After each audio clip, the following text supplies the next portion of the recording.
You know, I've had a lot of people ask me the question, what's the difference between conditional and unconditional prophecies? As you're always talking about prophecies, personal prophecies, conditional.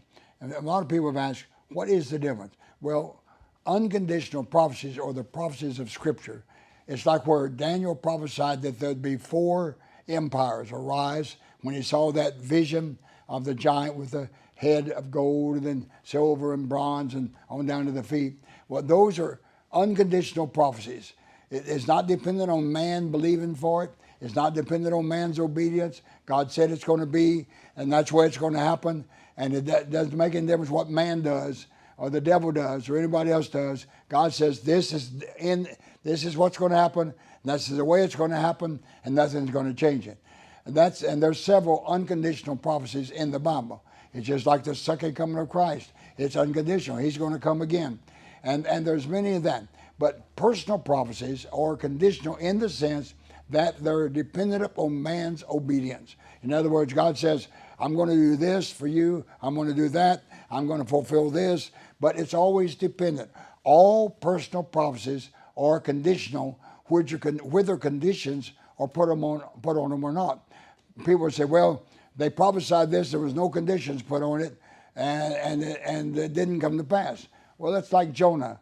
God told Jonah, go to Nineveh and prophesy to that nation and say, within 40 days and 40 nights, you're going to be wiped out. I'm going to destroy you, won't be one left among you.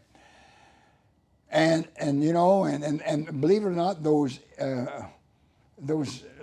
people in Nineveh, though wicked as they were and enemies of Israel, they believed this Israeli prophet. They repented, and God looked down and said, well, they're really sorry for their sins, and they're saying they're going to, depart from their sins and turn from their wicked ways, and they're fasting, they're praying, they're doing it. So I'm going to postpone the judgment. I'm not going to do it. And God changed his mind. But nobody knew that until the 40 days ended, and 40 days happened, and there was no destruction of Nineveh. The people back in Israel that was so excited about God about to wipe out their enemy was discouraged, no doubt called Jonah a false prophet. And, the Ninevites that were fearful, many probably left the country. Others may have committed suicide. I mean, I can't imagine the trauma where you believe in 40 days you're going to be blown out. It's like somebody saying, in 40 days there's going to be atomic bombs dropped, nuclear bombs dropped on this city. It's going to be wiped out. Well, wow, what would people do? And so, but he didn't put any conditions with it. And just be reassured that all personal prophecy is partial. In other words, it doesn't cover your whole life. It's progressive in the sense like Abraham had 11 personal prophecies, and they were progressive. And there's one upon the other. Like I've had 2,000 personal prophecies others given me, and little by little it revealed my calling, my destiny. And every 10 years I'd see a whole new realm in my life open up, and it's all been according to personal prophecy, but it's progressive. There's no one prophecy that tells you from beginning to end where you're going to be, what you're going to be doing, who you are. It's all progressive, it's partial, it's progressive, and it's conditional. And in my personal prophets and personal prophecy book, I give many of the conditions that you have to meet. There's about 7 or 8 things you can do to hinder your personal prophecy from coming to pass. Like the children of Israel. They didn't believe God they could go in the promised Canaan land. So 5 of the 7 points that God gave them, they fulfilled. But the last 2 of entering in Canaan and possessing it, that generation did not fulfill. It was canceled, and then they failed because of disobedience. Hebrews chapter 3 and 4 tells you about that. And I could go on and on of illustration, but just know this.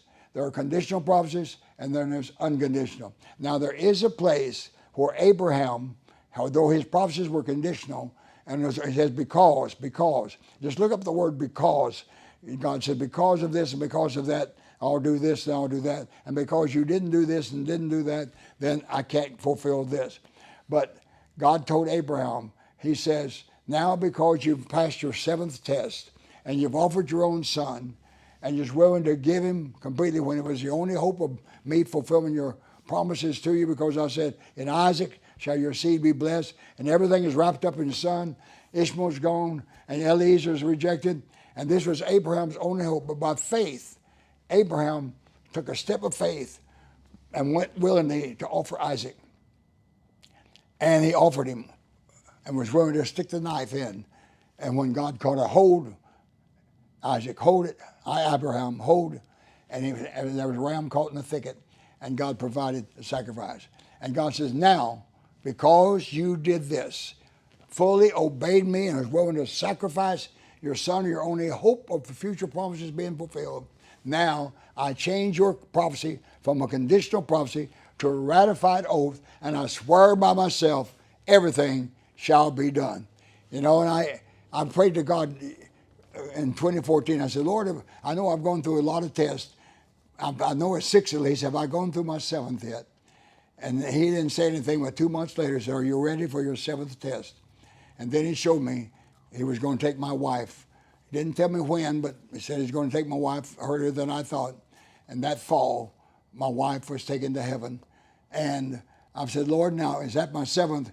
So I'm believing that you've changed my conditional prophecies to ratified oath, and it will be fulfilled in me and in my generations, because most of Abraham's prophecies were fulfilled in his children's children for 4 generations. And so I want you to know your prophecies are connected. If you don't understand it, get my book, Prophets and Personal Prophecy, and we give you all the guidelines for fulfilling how to receive a personal prophecy, the steps of faith and obedience you have to take to make sure it's fulfilled. But prophecies are real, prophecies are workable, and when a major prophet gives you a prophecy, it will come to pass. And I had prophecies in my early days. I was ready to burn because everything was nothing close to what they said. But it's progressive. It takes a long time. Some of the prophecies I received took 1 year, 2 years, 10, 30, 40 years. So you got a prophecy. It's conditional, it's partial, it's progressive, but it will be fulfilled if you follow on, obey the Lord in all ways. God bless you.